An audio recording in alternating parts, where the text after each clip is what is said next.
Rick Probst. And I'm Dan Ratcliffe. There he is in Michigan. If you're watching Facebook Live and YouTube Live, his name is Jeffrey Bilbro. He is an author. Brand new book. It's called Reading the Times, a literary and theological inquiry into the news. Jeff, welcome.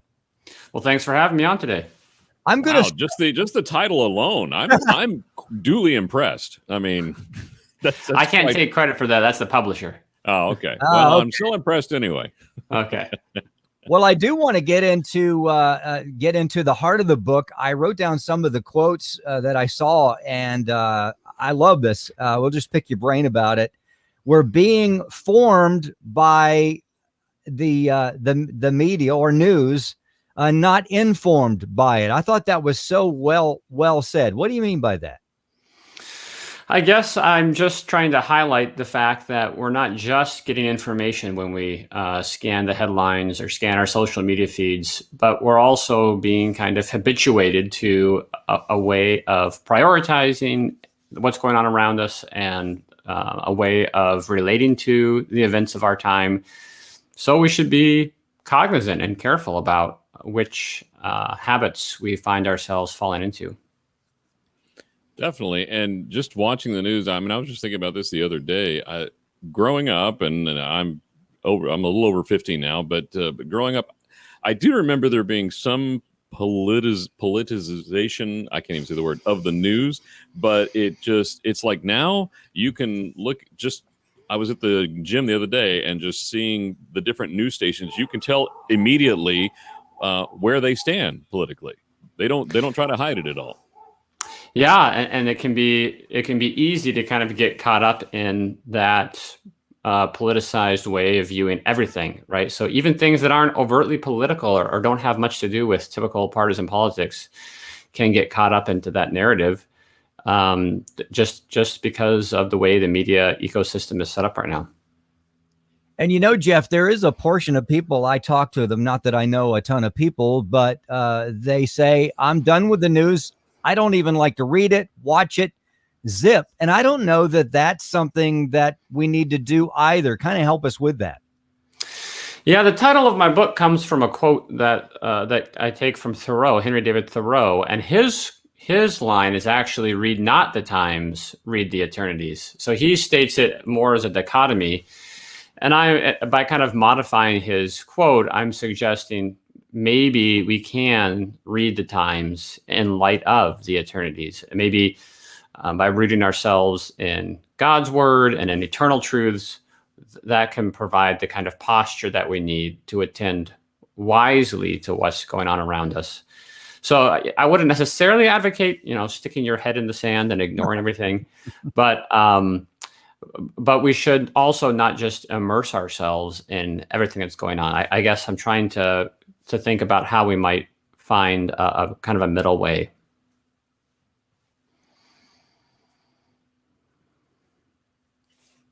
I see Dan's lips moving, but I don't hear any audio. So I think what he's done is Sorry, I muted myself when I was yelling at the dog a minute ago, and I completely forgot about it. Anyway, just part of the title where it's a literary and theological inquiry into the news. Now, so when we're looking at the news, how do we look at it through a theological lens, Jeff?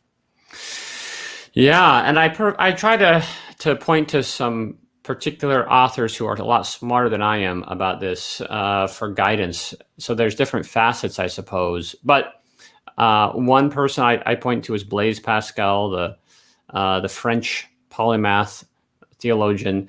And in the letter that he writes to his brother-in-law, he talks about what he calls a kind of holy indifference to the outcome of the controversies that we engage in.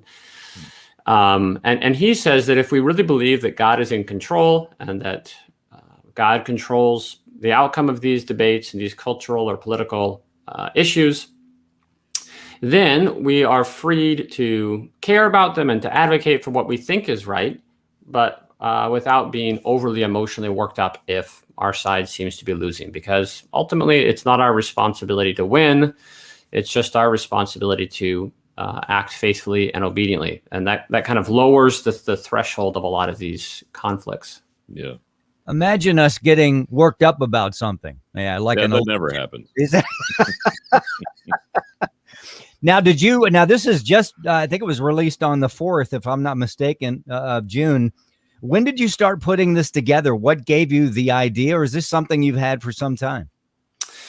I've been working on a related project for, I guess, maybe a decade now. That's more focused on shifts in 19th century media technologies. With the development of the steam-powered printing press, the telegraph, early photography, the rise of penny press newspapers. So a lot of media shifts happened in the 19th century that in some ways, not entirely, but in some ways prefigure what's happened in the digital revolution. So I've been working on that for a while. And then maybe in 2018, I think, a friend on Twitter suggested maybe Christians need a book for how to think about and read the news. And that kind of sparked this particular project. And I thought, I could put together some of the thinking I've been doing on this topic for a while now, and draw on some theologians who I think have some wisdom for us, and maybe make a more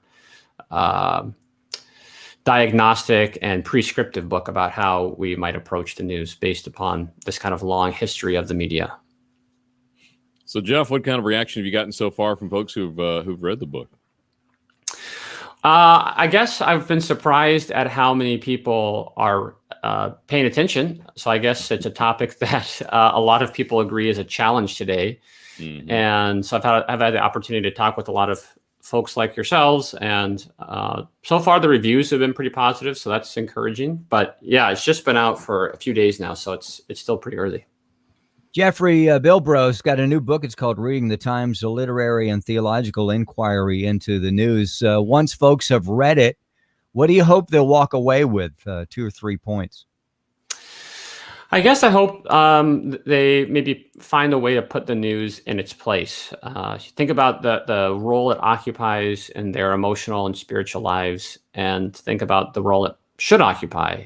One of the questions I pose early on is, what do we need to know to love our neighbors well? So if we think more about the ends, the purpose for which we watch or listen to or read the news, then maybe that will provide a kind of rubric to help us think about, is this a healthy kind of news habit I have, or is it just working me up and it's not giving me the information that I need to then go out and respond to the events of the day and find ways to meet the needs of my neighbors, both near and far. We mentioned something about the election, and honestly, so many Christians got so carried away with it. I was very surprised on every level. And I've seen elections. I'm 61, so I've seen a few in my times. Was this just fodder for you think, to help you along the way? Or what did you think, standing back and going, my gracious, I've been thinking about this for a while? Yeah, it's a good question. It was interesting having written the book and then seeing the problems that I try to describe and propose remedies for seem to only get worse and more extreme as after I finished the manuscript. So I didn't really go back, and I didn't have a chance to go back and include things from the last 6 or 8 or 9 months. But I do think that the election is just one example, or the media coverage about the pandemic, the coronavirus, right? How that got so politicized and so difficult to figure out what's actually going on. Mm-hmm. So yeah, it does seem like it's only been getting worse in the last year or so. Here's a quote from the book. Go ahead. I was just saying, check out the book. You can find it at jeffbilbro.com. It's Reading the Times, a literary and theological inquiry into the news. One of a few books that you've got, Jeff, and other things that they can find on the website. What else would you point folks to on the website?